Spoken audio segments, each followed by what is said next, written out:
அல்லேலூயா. எல்லாம் சந்தோஷமா இருக்கிறீங்களா?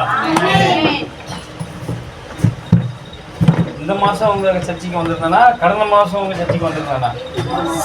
போன மாசம் அப்படியா?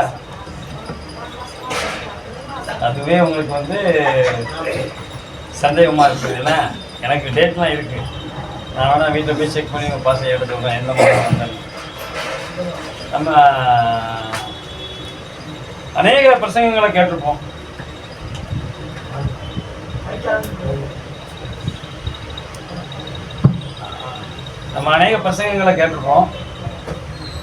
சில நேரம் அநேக பிரசங்கம் கூட பண்ணியிருப்போம். ஆனாலும் ஒவ்வொரு நாளும் ஒவ்வொரு தடவையும் ஒவ்வொரு முறையுமே ஆண்டவர் நம்மோடு என்ன செய்வார்னா வெவ்வேறு விதமாய் பேசுவார். நம்ம அதை நம்பணும், அதை விசுவாசிக்கணும்.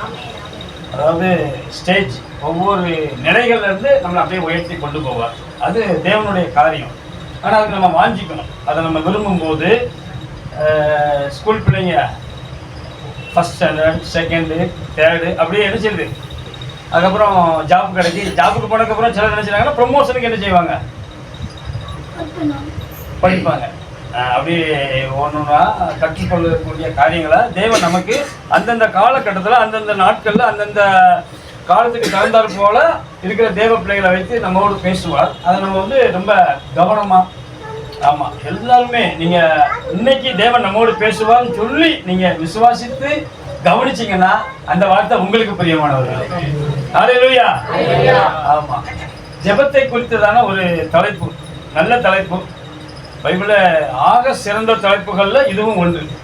நான் விசுவாசத்தை ரொம்ப கோட் பண்ணி பேசுவேன். ஆனால் அந்த ஜெபம் பண்ணணும்னா விசுவாசத்தோடு ஜெபம் பண்ணாதான் அந்த ஜெபத்தை ஆண்டவர் என்ன செய்வார். அதான் பிரதானமான காரியம். அதனால் நம்முடைய ஜெபம் எப்படிப்பட்டதாக இருக்கணும் அப்படின்னா விசுவாசத்தோடு இருக்கணும். ஆனால் நம்புறதுக்கு ஏதுவில்லாது இருக்கும்போது, அதாவது விசுவாசிப்பதற்கு அங்கே வாய்ப்பே இல்லாமல் இருக்கும்போது நம்ம விசுவாசித்து என்ன செய்யணும். புரியுதா நான் பேசுறது உங்களுக்கு? அங்கே வாய்ப்பே என்ன செய்யாது. நீங்கள் ஒரு வசனத்தை வாசிக்கணும். நம்ம செய்திக்கு முன்னால் 4:17 ரோமர் 4:17 வாசிங்களா?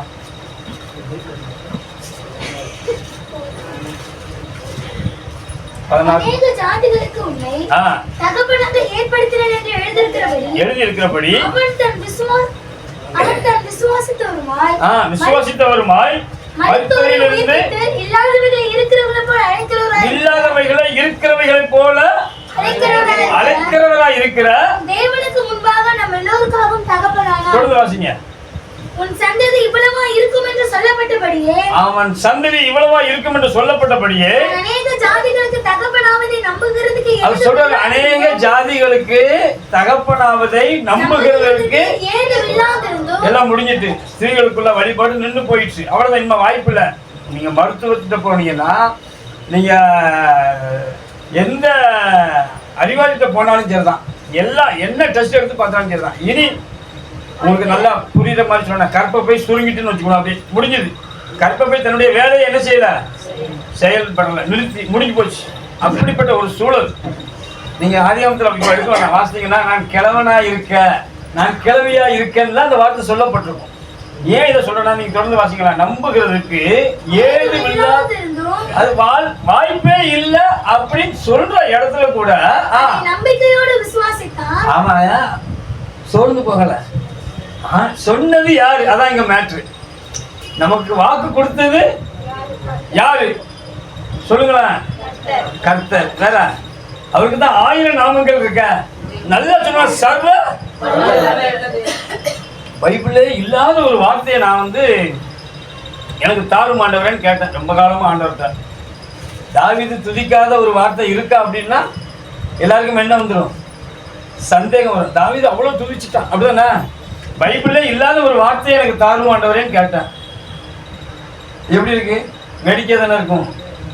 வேதத்துல இல்லாத ஒரு வார்த்தை எப்படி நம்ம உருவாக்க தான் செய்யணும். அப்படிதான் நானும் நினைச்சேன். நம்ம ஆண்டவர் ஆல்மைட்டி காட், சர்வ வல்லவங்க, அவருடைய வல்லமைக்கு குறைவே இல்லை. ஆகினால் நம்ம ஆண்டவர் தோற்று போகாதவர். சொல்லுங்க. ஆமா, அப்படி பாட்டு எழுதுனாங்க. அதுக்கு முன்னாடி ஆண்டவர் எனக்கு ஒரு வாக்கு கொடுத்தாரு, நான் தோற்றே போகலடா. இதுல கூட நீ கேட்கிறல்ல, உனக்கு வார்த்தை தருவதற்கு நான் சக்தி இல்லாதவன் கிடையாது, நான் வல்லமை உள்ளவர். அவர் சர்வ தோற்று போகாதவன் சொன்னாரு பைபிள்ல. ஆண்டவர் தோற்று போகவே இல்லைங்கிற வார்த்தை இல்லை. நான் தேடி பார்த்தேன், ஒருவேளை இருக்குமா நீங்க எனக்கு சொல்லுங்க. ஏன்னா எனக்கு ஆண்டவர் கொடுத்தாரு, அவர் தோற்று போகாதவர். பிரியமானவர்களே, இவன் சோர்ந்தே என்ன செய்யலையா? சோர்ந்தே. ஆனா நம்புகிறதுக்கு ஏதும் இல்லை. ஊருக்காரெல்லாம் சொல்லியிருப்பான், கூட இருக்கிறவன்லாம் சொல்லியிருப்பான், எல்லாரும் பேசியிருப்பான், எப்பா போய் வேலையை பாரு. ஒரு பிள்ளையை தத்து எடுத்து என்ன செஞ்சு உனக்கு வேணும்னா அக்கா தங்கச்சி அண்ணன் தம்பி மாமா மச்சான் சொல்லிப்பான். என் வீட்டில் ஒரு குழந்தை இருக்கு, எனக்கு 4-5 பிள்ளைங்க, அப்போ 10 பிள்ளைங்க 5 பிள்ளைங்களாம் இருக்கும். அதனால நான் ஒரு குழந்தை என்ன செஞ்சேன், இந்த கடைசி பிள்ளை வேணா நீ என்ன செஞ்சிக்க, தத்து எடுத்து ஊரெல்லாம் சொல்லியிருக்குங்க. ஆனால் இவன் சொல்லியிருப்பான், இல்லை இல்லை எனக்கு வாக்கு கொடுத்தவர் உண்மை உள்ளவர். எத்தனை பேர் நம்புறீங்க? உங்களுக்கும் வாக்கு கொடுத்தவர் உண்மை உள்ளவர். பிரியமானவர்களே, நீங்க அதை ரிசீவ் பண்ணணும், அதை ஏற்றுக்கொள்ளணும், அதை நம்பணும். மறுதளிக்க கூடாது, சோர்ந்து பெறக்கூடாது. என்ன செய்யக்கூடாது? சோர்ந்து பெறக்கூடாது. நீங்க ஏசாயா 30:19 வாசிங்க, நம்ம செய்திக்கு நேரம் கடந்து செல்லலாம்.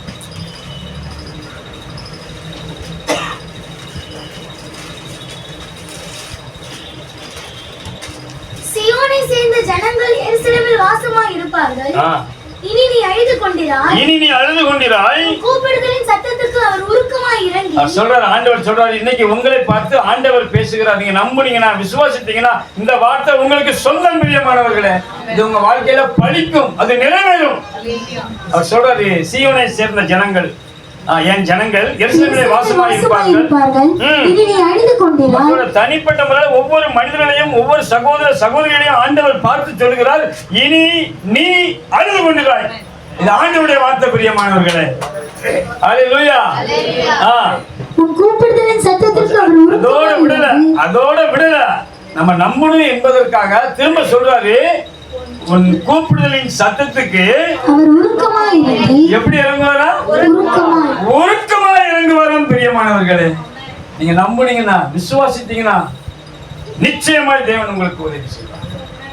சொல்றாரு, கூப்பிடுதலின் சத்தத்துக்கு அவர் உருக்கமாய் இறங்கி.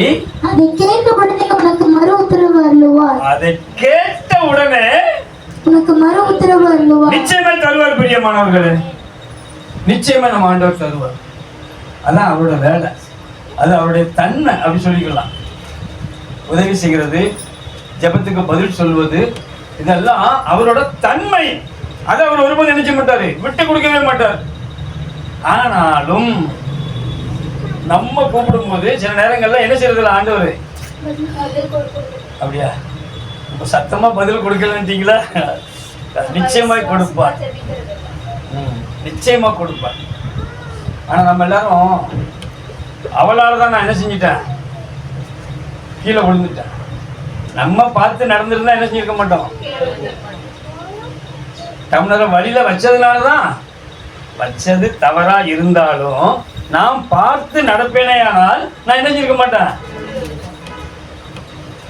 ஆனா நம்ம சொல்றதெல்லாம் முதல்ல அந்த ஸ்பாவம் மாறணும். நான் இன்னும் கற்றுக்கொள்ள வேண்டி இருக்கிறது. நான் இன்னும் தேவனிடத்துல என்ன செய்ய, நெருங்கி கிட்டி சேர வேண்டி இருக்கிறது. எதையோ தேவன் என்னிடத்தில் எதிர்பார்க்கிறார், அதை நான் செய்ய வேண்டும் என்று நீங்கள் விரும்பினால், நினைத்தால், புரிந்தால், பிரியமானவர்களே, அறிந்தால், அதான் அவர் அறிகிற அறிவு வேணும் எல்லா காரியங்களுக்குமே. அந்த அறிவை தேவன் நமக்கு கொடுத்துட்டா நம்ம யாரும் சொல்ல மாட்டோம், எனக்கு பதில் தரலன்னு நீங்க ஆண்டவர் என்ன செய்ய மாட்டீங்க. ஆனா அது குறைன்னு தெரியுது, அதுக்கு பேர் குறைன்னு தெரியுது. ஆனா அது என்ன செஞ்சிருந்தோம். இப்ப யாரு குறை உள்ளவங்க? நாம தான். அப்படியே வச்சுக்கொள்ளும். படிப்படியா படிப்படியா ஆண்டவர் நமக்கு விடுதலையும் வெற்றியும் ஜெயத்தையும் தருவார். நம்ம அந்த வசந்த வாசித்து முறை ஜெபிச்சிடலாம். இன்னொரு முறை வாசிங்களா? சீயோனை சேர்ந்த ஜனங்கள் எருசலேமில் வாசமாய் இருப்பார்கள். இனி நீ அழுது கொண்டிராய். உன் கூப்பிடுதலின் சத்தத்துக்கு அவர் உருக்கமாய் இறங்கி அதை கேட்ட உடனே உனக்கு மறு உத்தரவு அருளுவார். அதை கேட்ட உடனே தேவன் நமக்கு மறு உத்தரவு இந்த வருஷத்துல இந்த நாளில இப்ப இருந்து தரப்போகிறார். பிரியமானவர்களே, ஹல்லேலூயா. கொஞ்சம் வருத்தப்படுறாங்கன்னா அது சத்தம் நிறைய கேட்கறதுனால எனக்கு அது கொஞ்சம் கண்கள் முடி ஜெபிக்கலாம். அன்பின் பரலோக பிதாவே, இந்த நல்ல வேலைக்கு நமக்கு நன்றி செலுத்துகிறோம். உங்களுடைய நல் வார்த்தை எங்களோடு இடைப்படுத்தும், நீர் பேசும், உங்களுடைய நாமத்தை மகிமைப்படுத்தும். எல்லா கன மகிமை துதி உமக்கே செலுத்துகிறோம். மீட்பது ரட்சகமாக இயேசுவின் நாமத்தை ஜெபிக்கிறேன் ஜீவனுள்ள நல்ல பிதாவே, ஆமென். ஏசாயா தீர்க்கதரிசி சொல்லுகிறார், ஆண்டவர் சொல்லுகிறார் ஏசாயா தீர்க்கதரிசியின் மூலமாக, இனி நீங்க அழுது கொண்டு இருக்க கூடாது. பிரியமானவர்களே, என்ன காரியம் நடந்தாலும் உங்களுக்கு புரியுற மாதிரி நான் சொல்லிட்டு அப்படியே கடந்து போகிறேன். அநேக காரியங்கள் இருக்கு. யோசேப்பு சிறைச்சாலையில் இருந்தான். ஆனா யோசேப்பு கூட யார் இருந்தா தெரியுமா? ஆண்டவர் இருந்தார், கர்த்தர் இருந்தார். அவன் ஒரு நாளாவது முன்முறுத்து, என்ன ஆண்டவரை, நான் உண்மை தேடுறேன், உண்மை வழிபடுறேன், நீ என்ன கொண்டு போய் என்ன செஞ்சிருக்காங்க, சிறைச்சாலையில போட்டுட்டாங்களேன்னு அவன் கேள்வி. உங்களுக்கு புரிதலுக்காக நான் அவனை எட்டு வரேன். அப்போ அந்த சிறைச்சாலையில இருந்து அவன் ஒருவேளை அந்த மொழியை கற்றுக்கொள்ளலாம். இதெல்லாம் சிறைச்சாலை தலைவன் எல்லா அதிகாரத்தையும் அவன் கையில கொடுத்துட்டான். அந்த சிறைச்சாலை எவ்வளவு பேர் இருந்தாங்க என்று வேதம் சொல்லல. ஆனா சிறைச்சாலை தலைவன் எல்லா பொறுப்பையும் யார் கையில கொடுத்துட்டான்? ஏன் கொடுத்தான் அப்படின்னா, நிர்வாக திறனை தேவன் யோசேப்பு கற்றுக்கொள்ளணும் என்பதற்காக இப்படிப்பட்ட ஒரு சூழ்நிலை என்ன செஞ்சிருக்கலாம். புரியுதா நான் பேசுறது? ஆனா ஆண்டவரால இப்படி அவனை அடிமையா வைக்காம சிறைச்சாலைக்கு அனுப்பாமலே அவனுக்கு அந்த ஞானத்தை கொடுக்க முடியும். நீங்க இப்ப எடுக்கலாம் வேண்டாம், நீங்க யாத்திராகமம் 33 இருக்கும், இல்லைன்னா என்னாகமம் 33 இருக்கும். ஊரியின் குமாரன் உம்ரியின் குமாரன் எசபேலுக்கு தேவன் ஒரு விசேஷத்தை ஞானத்தை கொடுத்தார். நம்ம காரியங்களை யூகித்து செய்வதற்கு, ஆசரிப்பு கூட அப்படிப்பட்ட கிருபையை கொடுக்க முடியும். ஆனா ஆண்டவருக்கு தான் நம்ம என்ன செய்யணும், ஆலோசனை சொல்ற இடத்துல அவனை மாதிரி என்ன அப்படி நடத்த மாட்டார். பிரியமானவர்களே, அப்படி நடத்த மாட்டார். ஒவ்வொருத்தரையும் ஒவ்வொரு விதமா தான் தேவன் என்ன செய்வாரு, நடத்துவார். அதை நம்ம புரியணும். முதல்ல அவனை நடத்தின மாதிரி நம்மளை நடத்த மாட்டாரு, நம்மளை நடத்தின மாதிரி மற்றவர்கள் என்ன செய்ய மாட்டாரு. இன்னொரு சம்பவத்தையும் சொல்லிட்டு நான் கடந்து போறேன். தாவீது அவனை மாதிரி பாடணுமா மனுஷன் இந்த உலகத்துல இருப்பானாங்கிறது எனக்கு தெரியல, இருக்க வாய்ப்பு இல்லைன்னு நினைச்சுக்கலாம். அப்படி ஆண்டவர் தேர்ந்த மனிதர்கள் அவனும் ஒருத்தன், எனக்கு ரொம்ப பிடித்த மனிதர்கள் அவரும் ஒருத்தர். சரி, அவன் கையில கொண்டு போய் அவன் ஆடு மேய்ச்சிட்டு இருக்கான் வனாந்திரத்துல. அவங்க அப்பாவுக்கு கீழ்ப்படிஞ்சு உண்மையா நடந்து கொஞ்சோட ஆட்டை வனாந்திரத்துல மேய்ச்சிட்டு இருக்கான். அவன் ஆட்டை பிடிக்கிறதுக்கு என்ன வந்துச்சு, ஒரு முறை சிங்கம் வந்துச்சு, ஒரு முறை ஆண்டவர் நினைச்சா அதை தடுத்திருக்க முடியுமா முடியாதா? ஏன் அனுமதிச்சார்? அதான் கேள்வி.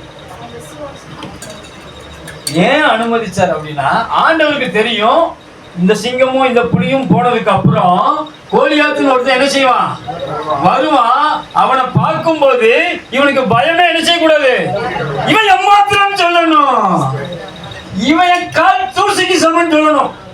ஏன்னா சர்வ வல்லமையுள்ள ஆண்டவர். அதான் அதுக்கு இணையா சொல்றேன், இவன் எம்மாத்திரையா அப்படி அவன் சொல்லணும்னா இந்த சிங்கத்தையும் இந்த புலியையும் அவன் சந்திக்கணும். அந்த தாடையை பிடிச்சு கிழிச்சு தொடர்ந்து போனானா. சிங்கம் ஆட்டுக்குட்டியை பிடிச்சிட்டு போச்சான், இவன் தொடர்ந்து போய் வேதம் சொல்லுது, பின்னாடி போயிருக்கான். தப்பா நல்ல வேலை நம்மளை விட்டுட்டு ஆட்டை மட்டும் தான் என்ன செஞ்சது, பிடிச்சிட்டு போச்சு, தப்பிச்சோம் அப்படின்னு சொல்லி நானா இருந்தா உங்களை சொல்லல. அப்படியோ நம்மள ஆண்டவர் என்ன செஞ்சிட்டாரு. ஆனால் அந்த ஒரு ஆடு எனக்கு லாஸ் தான். ஆடு லாஸ் ஆனாலும் பரவாயில்லப்பா, நம்ம ஜீவனை என்ன செஞ்சிட்டாரு, ஆத்மா என்ன செஞ்சிட்டாரு. இப்படி காப்பாத்தினாலும் சொல்லணுமா, சிங்கத்தை ரெண்டா கிழிச்சு நாளைக்கு வரக்கூடிய எதிராளியாகிய அந்த பிசாசானவனை, அந்த கோலியாத்தை, அந்த எதிரியை வீழ்த்துறதுக்கு தேவன் என்னை பழக்குவிக்கணும் நீங்க சொல்லுவீங்களா? ஐயோ, ஜபத்தை கொடுத்து பேச சொன்னா இவரு சிங்கம் வரும், புலி வரும், பிறகு சாத்தான் வருவான், பிசாசு வரும் அப்படின்னு சொல்றான். நீங்க நினைக்காதீங்க. என் கைகளை பொறுக்கும்.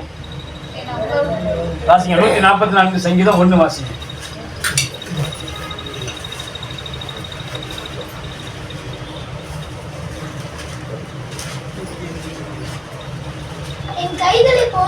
என் கைகளை போருக்கும் என் விரல்களை யுத்தத்திற்கும்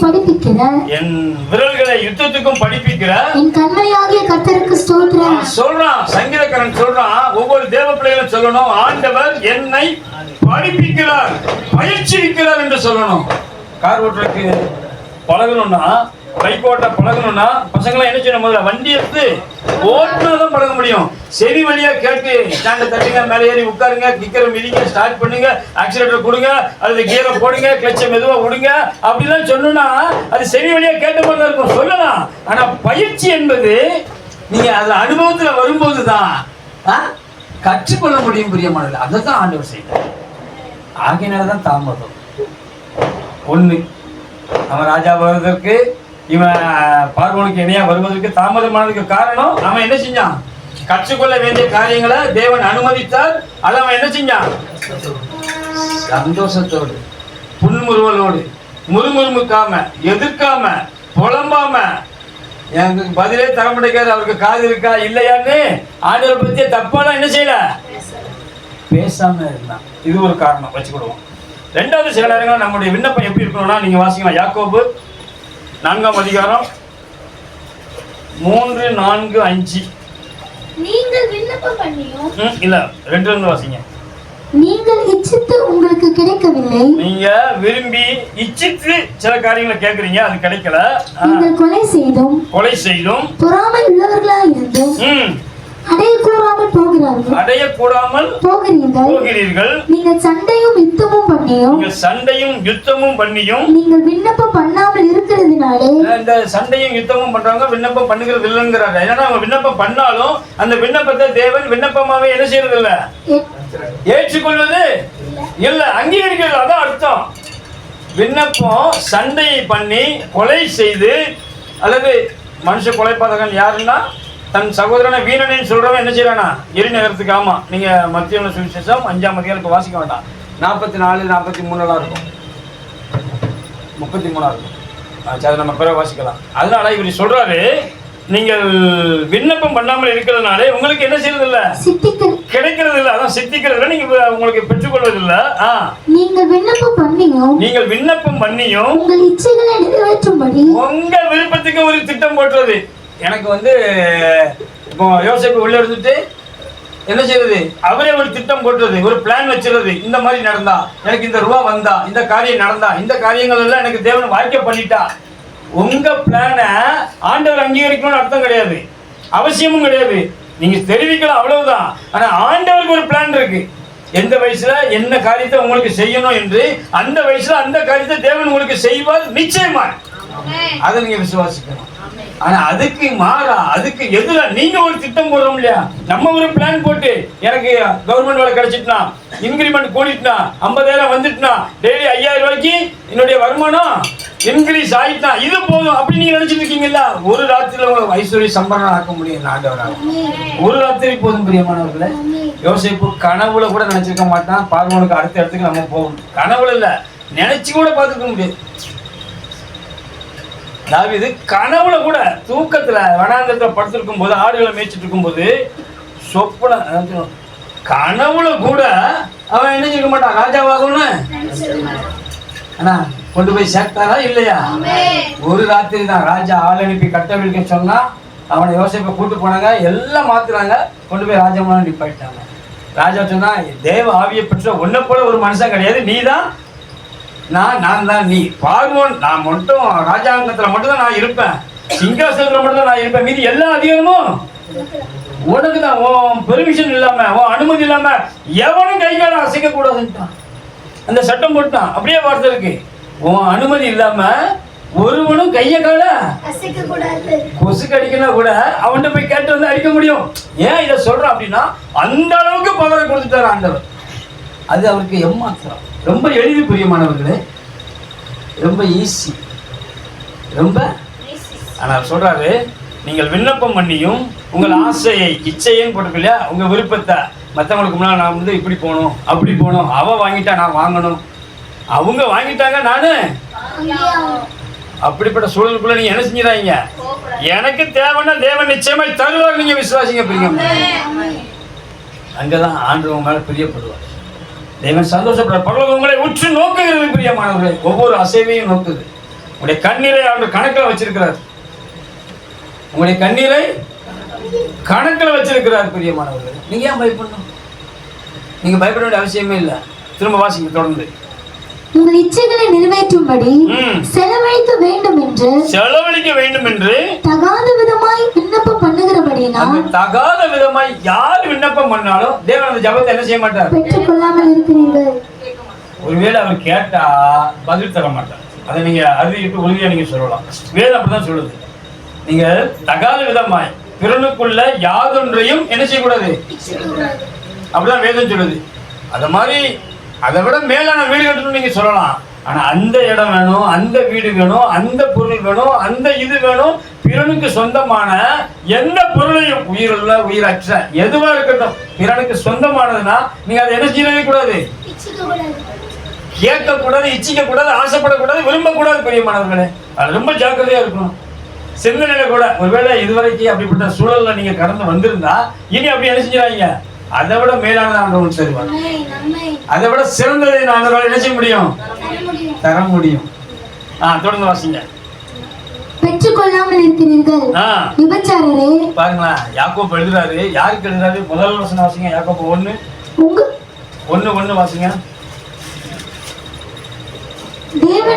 தேவனுக்கும் கர்த்தராகிய இயேசு கிறிஸ்துவுக்கும் ஊழியக்காரனாகிய யாக்கோபு சிதறி இருக்கிற 12 கோத்திரங்களுக்கும் வாழ்த்துதல் சொல்லி எழுதுகிறார். தேவ பிள்ளைகளுக்கு எழுதுகிற ஒரு கடிதம் பிரியமானவர்களே, நிருபம் இது. அதுல சொல்றாரு, விபச்சாரிகளே உலக சிநேகம் யாரெல்லாம் வச்சிருக்கீங்களோ, இந்த உலகத்தோடு சிநேகமா இருக்கிற ஒவ்வொருவரையும் பார்த்து யாக்கோபு சொல்றார். நான் சொல்லல, யார் சொல்றா? யாக்கோபு சொல்லுகிறார். தேவ பிள்ளைகளை பார்த்து சொல்லுகிறார், உலகத்தோடு சிநேகம் வைத்திருந்தால் அது உங்களை தவறான ஒரு சூழ்நிலைக்குள்ள கொண்டு போயிருக்கு பிரியமானவர்களே. என்னுடைய அடைமொழி மாறுது. எபிரேயர் 3:1 வாசிங்க. தேவன் நமக்கு கொடுத்த அடைமொழியில ஒரு பிரதானமான ஒரு காரியம் பவுல் எழுதுகிறார். இப்படி இருக்க பரம அழைப்புக்கு பங்குள்ளவர்களாகிய நீங்கெல்லாம், நம்மெல்லாம் பரம அழைப்புக்கு பங்குள்ளவர்கள். நம்மளை பார்த்து இந்த வசனம் என்ன செய்யக்கூடாது, சொந்தமாகி விடக்கூடாது. எது? விபச்சாரிகள் வார்த்தை எனக்கு சொந்தமாகி விடுது. அப்படி ஒவ்வொருத்தரும் நினைக்கணும் பிரியமானவர்களே. அப்படி ஆகணும், அந்த சொந்தமாக கூடாது என்று நீங்க விரும்பினா உலக சிநேகத்தை நீங்க என்ன செய்யணும், கட் பண்ணணும், நிறுத்தணும் பிரியமானவர்களே. கொஞ்சம் கொஞ்சமா நிறுத்திக்கிறேன்னு சொல்லக்கூடாது. இன்னைக்கு கேட்டாச்சா, இன்னைக்கே நிறுத்திடணும். நீங்க உலக சிநேகம் என்னன்னு தெரியலன்னா கர்த்தருக்கு சித்தமான பின்னொரு நாள் நான் வந்தா உங்களுக்கு அந்த காரியங்களை உங்களுக்கு சொல்றேன். நீங்க ஆண்டவர்கிட்ட கேளுங்க, உங்க திருச்சி போய் ஊழியத்தை கேளுங்க. ஆண்டவர் உங்களுக்கு ஆய்வாளர் கொண்டு பேசுவார். அந்த உலக சிநேகம் நமக்கு என்ன செய்யக்கூடாது, இருக்கவே கூடாது. தொடர்ந்து வாசிங்க. உலக சிநேகம் தேவனுக்கு விரோதமான பகை என்று அறியீர்களா? ஆகையால் உலகத்துக்கு சிநேகிதனாய் இருக்க விரும்புகிறவன் தேவனுக்கு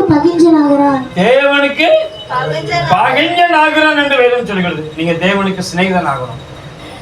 ஆமா, சாலமோனை தேவன் ரொம்ப சிநேகிச்சார். அவன் தேவனுடைய சிநேகிதன் என்று என்ன செஞ்சானா?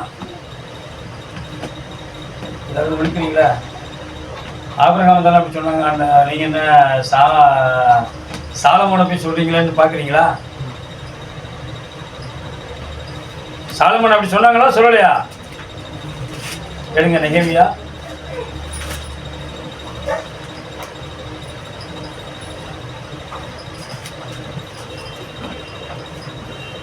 கடைசி அதிகாரங்க 26ஆம் வசனம் 13:26. இஸ்ரவேலின் ராஜாவாகிய சாலமோன் இதனாலே பாவம் செய்தான் அல்லவா, உலக சிநேகத்தினாலே அவன் பாவம் செய்தான் அல்லவா. அவனை போன்ற ராஜா அநேக ஜாதிகளுக்குள்ளே உண்டாயிருந்ததில்லை. இந்த உலகத்துல அப்படி ஒரு ராஜா, மேன்மையான ராஜா உண்டாங்க. அவன் தன் தேவனாலே சிநேகிக்கப்பட்டவனாய் இருந்தான்.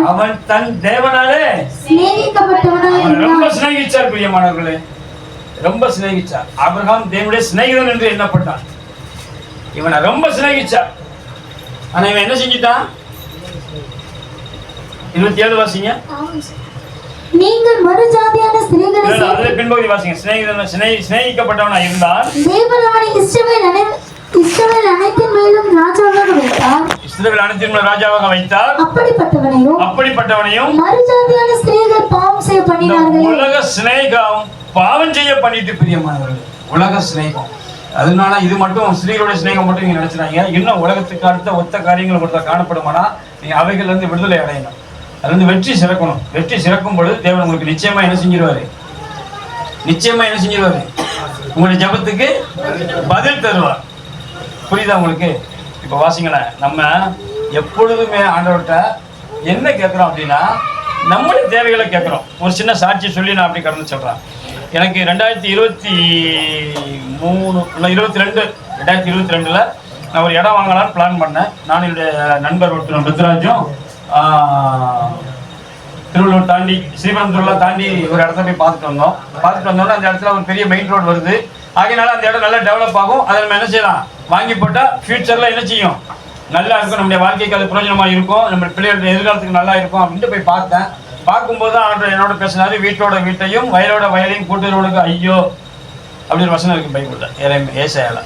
தாங்கள் மாத்திரம் தேசத்தின் நடுவில் வாசமாக இருக்கும்படி வீடு மற்றவர்களுக்கு இடம் இல்லாமல் போக மட்டும். நான் நிறைய இடம் வாங்கி போட்டதுனால நான் என்ன செஞ்சுட்டேன், அந்த இடம் வேண்டாம் ஆண்டவரேன்னு சொல்லும்போது ஆண்டோட தோட்டத்தை வாங்குறதுக்கான ஒரு சூழலை ஏற்படுத்தி தந்தார். அப்போ நான் ஜெபம் பண்ணேன். அந்த ஜெபத்துக்காக சொல்றேன். எப்படி ஜெபம் பண்ணேன்னா, ஆண்டவர் எனக்கு ஒரு நல்ல தோட்டம் வேணும். கவனிங்களா, நல்ல அப்படியே சொல்லி நிறுத்திருக்கணும். ஆனால் நான் என்னுடைய மைண்டில் தோட்டத்தில் ஒன்றும் மரம் செடிலாம் இருக்கா இல்லையாங்கிற சிந்தனைக்கே வரல. அந்த தோட்டத்தில் நல்ல கிணறு வேணும், இல்லைன்னா கீழே தண்ணி நல்லா இருக்கணும். அப்படி ஒவ்வொரு காரியமாக நான் சொல்கிறேன். ஒவ்வொரு காரியமாக வெறும் காலி நிலம் வாங்கி அதில் நான் மரத்தை வைக்கணும், அதுக்கப்புறம் கிணறு போடணும். அந்த கிணத்துலேயும் நான் போடுறது தண்ணி நீரோட்டம் இருக்கணும். அப்புறம் தான் நான் என்ன செய்ய முடியும், தண்ணி பாய்க்க முடியுங்கிறதுனால தண்ணி வேணும். அதுக்கப்புறம் கரண்ட், இலவச கரண்ட் வேணும். இப்படி ஒவ்வொன்றா நான் கேட்டுட்டு இருந்தேன். அப்படி கேட்கும்போது ஆண்டவர் என்னோட பேசினார், எப்பா உனக்கு என்ன வேணும்னு கேளு, அதை மட்டும் என்ன செஞ்சிரு என்ன சொல்லிடு. அப்பொழுது எல்லா புத்திக்கும் மேலான வாசிங்க பிலிப்பியர் 4:6 வாசிங்க.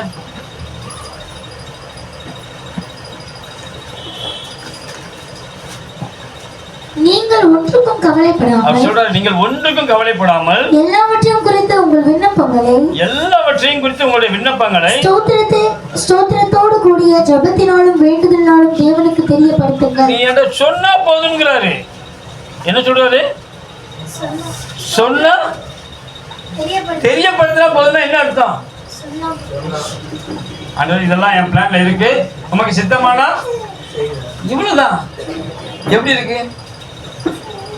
எப்படி இருக்கு கேட்கும்போது நம்புறதுக்கு ஏதுவா இருக்கா? ஆண்டவர் சொல்றாருங்க, அப்பொழுது எல்லா புத்திக்கும் மேலான தேவ சமாதானம் உங்கள் சிந்தைகளையும் காத்துக்கொள்ளுமா. ஆம் பிரியமானவர், கிறிஸ்து இயேசுக்குள்ள நான் காத்துக்கொள்ளும். ஏன் இதை சொல்ல வரேன்னா, எனக்கு அப்ப அந்த அறிவே இல்லை, எப்படி ஜெபிக்கணுங்கிற அறிவு இல்லை. நான் அப்படி ஒண்ணா என்ன செஞ்சுட்டு இருந்தேன், அதுல என்னெல்லாம் இருக்கணும் அப்படிலாம் கேட்டிருந்தேன். இப்போ உனக்கு என்ன வேணும்னு கேட்டார். தோட்டம் வேணும்னா சொப்பனத்தை தந்தார். எந்த இடத்துல தோட்டம், அது எப்படி இருக்கும், யார்கிட்ட வாங்கணும் என்பதை குறித்து ஒரு சொப்பனத்தை தந்தார். சொப்பனம் கண்டேன். அதே மாதிரி நான் 4 புரோக்கர்கிட்ட சொன்னேங்க.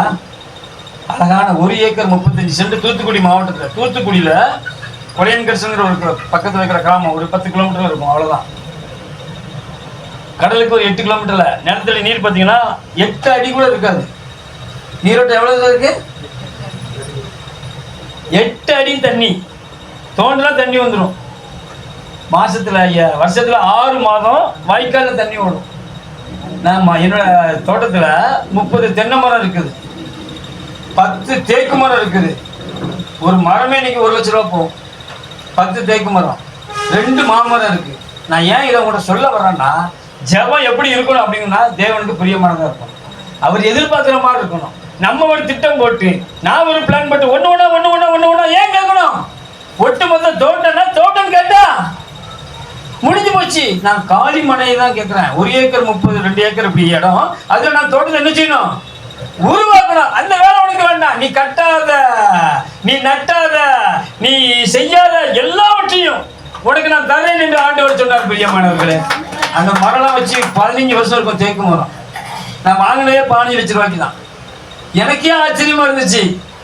அங்க இருக்கிற மரங்களை வித்தாலே எனக்கு 15 லட்சம் வந்துடும். நான் பேசுறது உங்களுக்கு புரியுதா? குறைஞ்சது 10 லட்சம் வந்துடும். 1 ஏக்கர் 35 சென்ட் எனக்கு லாபம் பிரியமானது. இப்படி தேவன் நடத்த முடியும். ஆனா நம்ம அதை விட்டுட்டு நீங்க கேட்டா ஆண்டவர்கிட்ட கொஞ்சமா உங்க அறிவுக்கு கேட்பீங்க. இவ்வளவுதான் என்னுடைய ஃபார்மல். நீங்க கேட்டா கொஞ்சமா கேட்பீங்க, ஆண்டவர் தந்தா வெயிட்டா தருவார். இப்போ ஆண்டவர் தர்றதை நீங்க வாங்கணுமா, உங்க பிளான்ல நீங்க கேட்கணுமா? அதுக்கு ஒரு நல்ல உதாரணத்தை சொல்றேன்.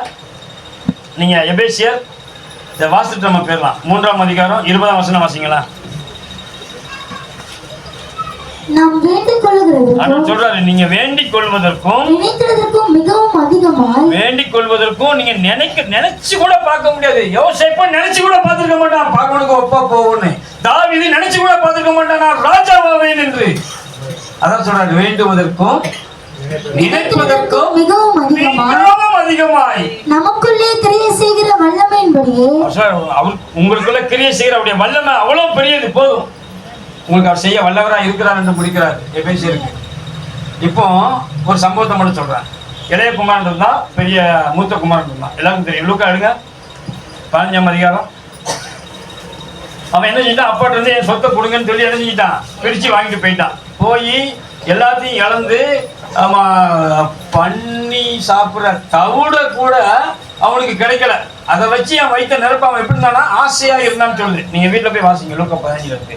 இப்போ அவன் மனம் திரும்புறான், அவனுக்கு அறிவு புத்தி தெரிந்ததுன்னு வேதம் சொல்லுது. இப்போ அவனுக்கு அறிவு வருது. என்ன அறிவு வருதுன்னா, எங்க அப்பா வீட்டுல கூலிக்காரனும் கூட என்ன செய்யறாரு எங்க அப்பா, அப்படியே வேதம் சொல்லுது. வாசிங்களா நீங்க லூக்கா சுவிசேஷம் 15ஆம் அதிகாரம் 16ஆம் வசனம் வாசிங்க.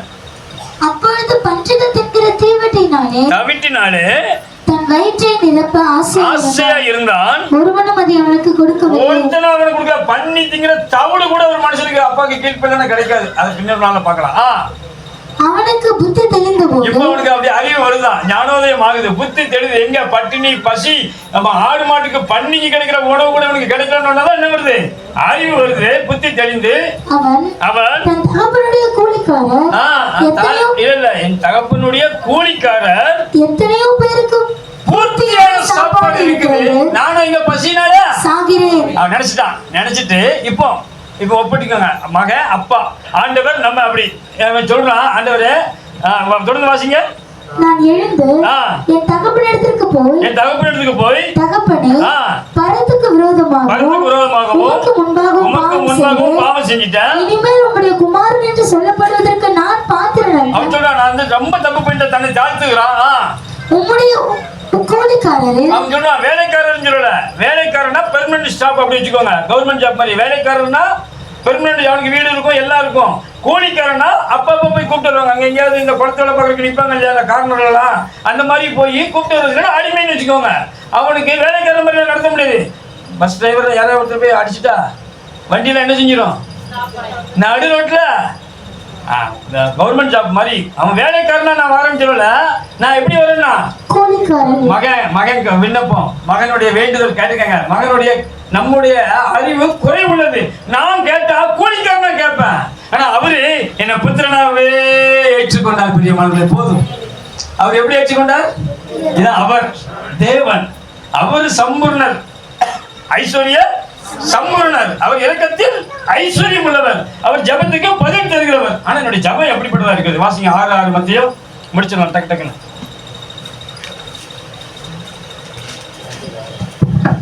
நீயோ ஜெபம் பண்ணும்போது அவர் சொல்றாரு, ஆரம்பிக்காரு, நீ எப்படி ஜெபம் பண்ண கூடாதுன்னு 5ல சொல்லிட்டாரு. நீயோ ஜெபம் பண்ணும்போது அறை வீட்டுக்குள் பிரவேசித்து அவர் சொல்றாரு, நீ அந்த ரங்கத்துல தான் ஜெபம் பண்ணணும் என்று சொல்லுகிறார்.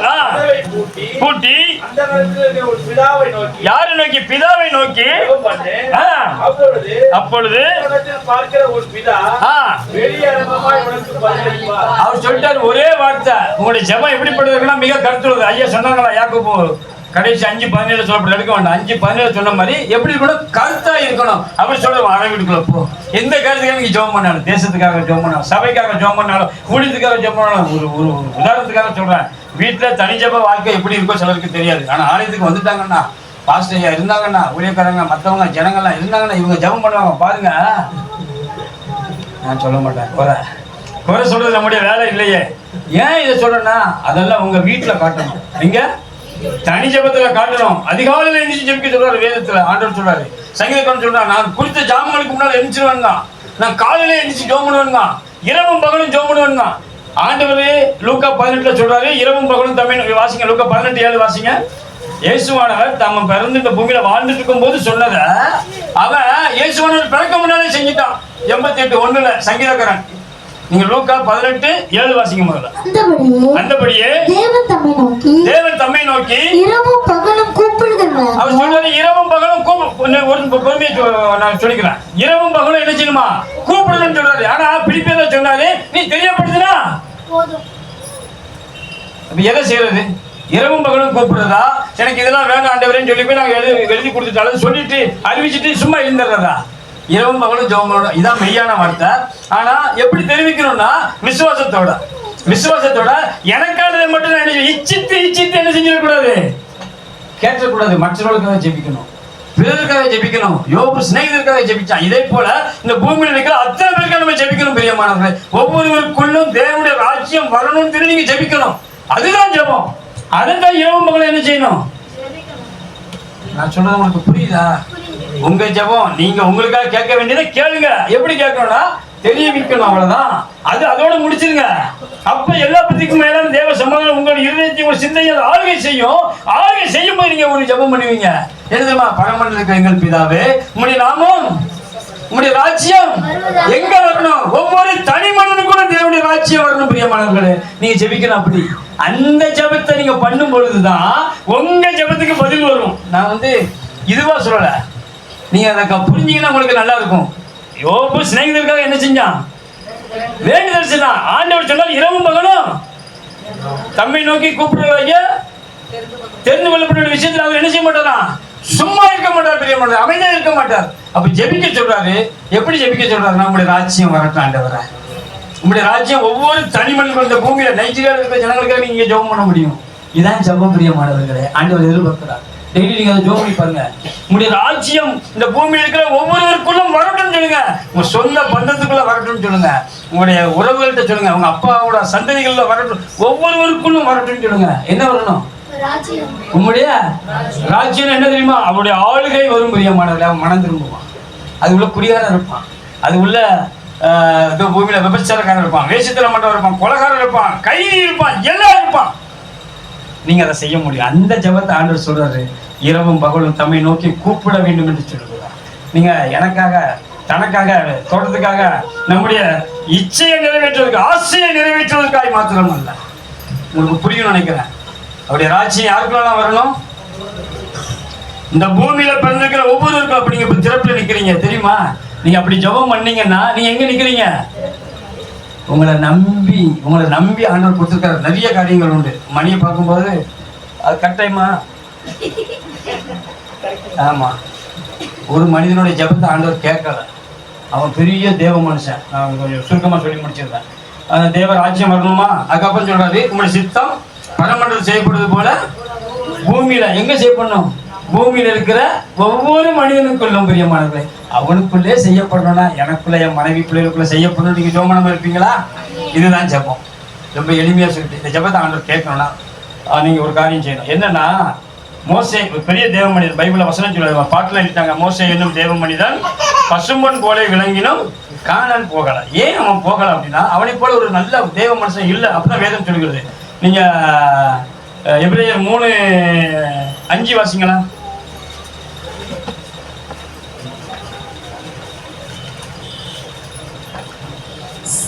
சொல்லப்பட போகிற காரியங்களுக்கு சாட்சியாக, சொல்லப்பட போகிற எல்லா காரியங்களுக்கும் சாட்சியாக மோசே பணிவிடக்காரனாய் அவருடைய வீட்டில் எங்கும், ஆண்டவருடைய வீட்டில் எங்கும் உண்மையுள்ளவனா இருந்தான்.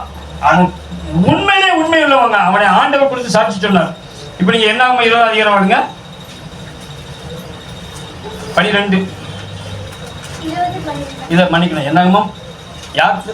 என்னாகமம் 12 இல்ல என்னாகமம் 12ஆம் அதிகாரம் 3ஆம் வசனம் வாசிங்க. என்னாகமம் 12. மோசேயானவன் பூமியில் உள்ள சகல மனிதரிலும் மிகுந்த சாந்த குணமுள்ளவனாய் இருந்தான். ஆண்டவரிடத்துல சர்டிபிகேட் பெற்றவன். பிரியமானவர்களே, இவன் ஜெபம் பண்ணா ஆண்டவர் கேட்க மாட்டேன், போதும் நிறுத்திட்டார்.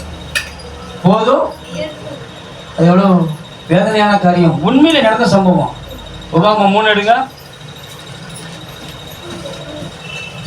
உபாகமம் 3ஆம் அதிகாரம் 23, 24, 25 வாசிங்க.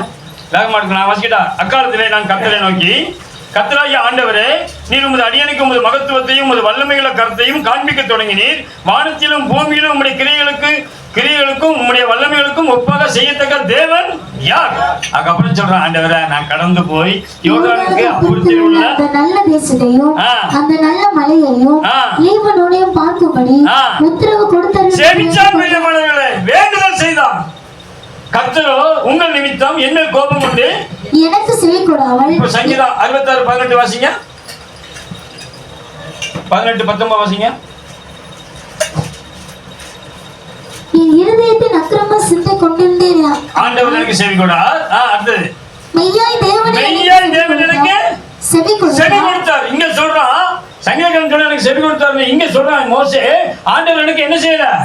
அப்ப அவன் என்ன செஞ்சான்? ஜெபம் பண்ணான் பிரியமானவர்களே. அதுக்காக உங்களுக்கு அந்த வார்த்தை எடுக்கிறேன். அங்க செவி கொடுத்தான்னு சொல்றாங்களா, அவன் ஜெபம் பண்ணான். மெய்யாய் ஆண்டவர் என் ஜெபத்தை கேட்டார், எனக்கு செவி கொடுத்தாருன்னு சொல்றான். இங்க சொல்றாரு, ஆண்டவர் எனக்கு என்ன செய்யலையா, மோசைக்கு செவி கொடுக்கல பிரியமானவர்களே. அப்ப அது எவ்வளவு பெரிய காரியம் பார்த்தீங்களா? யோசித்தீங்களா ஏன் செவி கொடுக்கலான்னு? ஆண்டவர் ஒவ்வொரு மனிதன் என்ன சம்பவம் நீங்க உள்ள போய் பார்க்க வேண்டாம். இப்ப அது என்னாகுமா 20ஆம் அதிகாரத்துல இருக்கு, நீங்க இப்போ யாத்திராமத்துல இருக்கு, நீங்க இப்ப அதை பத்தி பேச வேண்டாம். எழுதப்பட்டிருக்கு, சொல்லப்பட்டிருக்கு. என்ன சொன்னார் அப்படின்னா, ஒவ்வொரு மனிதர்களையும் தேவன் ஒவ்வொரு இடத்துல வச்சிருக்கிறார், உயர்ந்த இடத்துல வச்சிருக்கிறார். இவன் இடத்துல ஒருபோது உண்மை உள்ளவன் அவனை நம்பி வச்சிருக்கிறான், உண்மை உள்ளவன் சர்டிபிகேட் கொடுத்திருக்கிறான். இவன் கீழ்ப்படியலன்னா அவருக்கு என்ன வந்துச்சு புரியுதா? யாரை எங்க வச்சிருக்கிறது, யார் இடத்துல எதை எதிர்பார்ப்பார், எல்லா இடத்துலயுமே. நீங்க வாசிங்க 2 கொரிந்தியர் 2ஆம் அதிகாரம் 15 வாசிங்களா.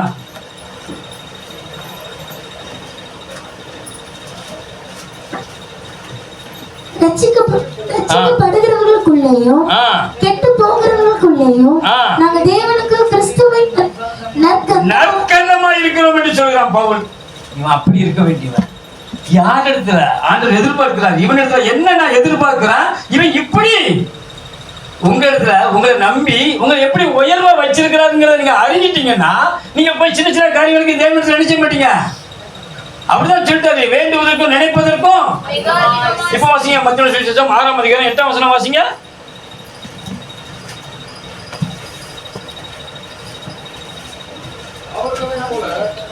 நீங்கள் செய்யாதிருங்கள். 8 அவர்களைப் போல நீங்கள் செய்யாதிருங்கள். உங்கள் பிதாவை நோக்கி நீங்கள் வேண்டிக் கொள்ளுகிறதுக்கு முன்னமே உங்களுக்கு இன்னது தேவை என்று அவர் அறிந்திருக்கிறார். என்னது தேவை என்று தேவன் என்ன செய்திருக்கிறாரா, அறிந்திருக்கிறார். வேதத்திலேயே பைபிளையே ஒரு சிலருடைய வார்த்தையின்படிதான் ஆண்டவர் செய்திருக்கிறார் பைபிளே சொல்லுது. அதுல ஒருத்தன் மோசே, அதுல பிரதானமானவன் மோசே. என்னாகுமோ 14ஆம் அதிகாரம் 20ஆம் வசனம் வாசிங்க. அப்பொழுது கர்த்தர் வார்த்தையின்படியே மோசேயை பார்த்து சொல்றாரு, உன் வார்த்தையின்படியே மன்னித்தேன். இந்த மாதிரி ஒரு சம்பவத்தை இந்த உலகத்துல வேற எங்கேயும் கேட்க முடியாது, பார்க்க முடியாதுங்க, பைபிளே பார்க்க முடியாது. மற்றவங்களுடைய பாவத்தை, இஸ்ரவேல் ஜனங்களுடைய பாவத்தை மோசேயினுடைய வார்த்தையின்படி என்ன செஞ்சாராம், மன்னித்தார் பிரியமானவர்களே. அவனை பார்த்தா சொன்னார் உபாகமத்துல, இந்த பேச நிறுத்து, நீ என்ன செய்ய வேண்டாம், உன்னை நான் எங்க வச்சு அழகு பார்க்கிறேன், நீ என்ன செஞ்சிட்ட, கீழ்ப்படியில பிரியமானவர்களே. அதுல நம்பாமல் போனா அதுல அவனுக்கு தெரிஞ்சு தண்ணி வந்துடும்.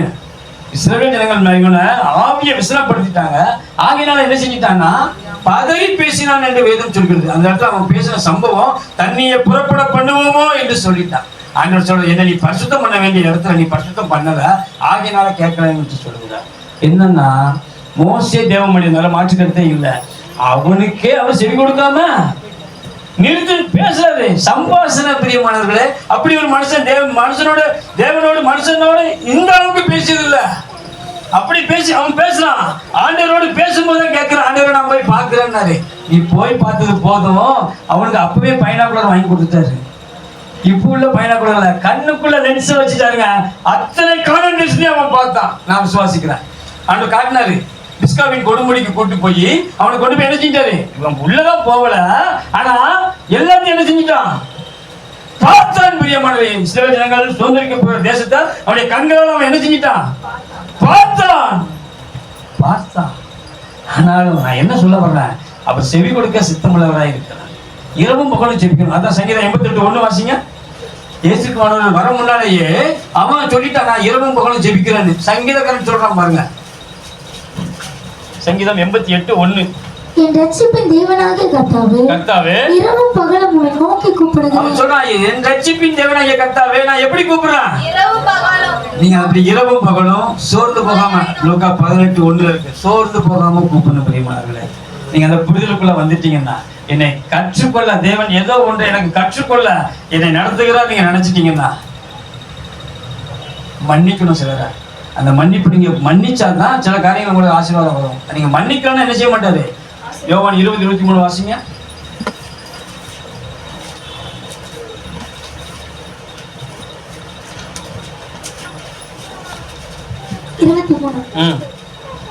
எவர்களுடைய பாவங்கள் மன்னிக்கிறீர்களோ அவைகள் அவர்களுக்கு மன்னிக்கப்படும்.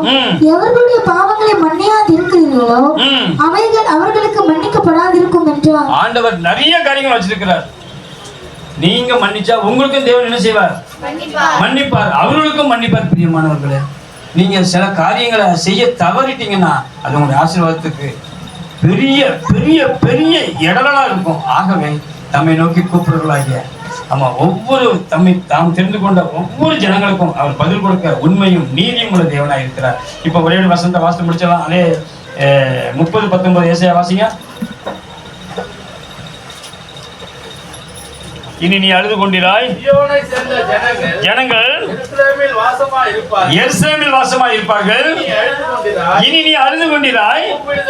அவர் சொல்றார், ஆண்டவர் சொல்கிறார், மெய்யாய் உங்களுக்கு பதில் தருவார். பிரியமான உங்களை கூப்பிடுதலின் சத்தத்துக்கு அவர் உருக்கமாய் இறங்கி அதை கேட்டவுடனே உங்கள் ஒவ்வொருவருக்கும் அவர் மறு உத்தரவு கொடுப்பார். பிரியமானவர்களே, ஹல்லேலூயா. ஆகவே தேவனுக்கு பிரியமானதை கேட்போம், தேவ சித்தத்தின்படி கேட்போம். தேவன் தரும் பொழுது அதை சந்தோஷமாய் பெற்றுக்கொள்வோம். தேவன் நடத்துகிற பாதையில் நாம் ஒப்பு கொடுத்து நடப்போம். தேவன் நம்முடைய ஜபத்தை எல்லாம் கேட்டு நமக்கு பதில் தர உண்மையும் நீதியுள்ள தேவனாக இருக்கிறார். தேவன் கொடுத்த வார்த்தைக்காக ஸ்தோத்திரம் பண்ணலாம்.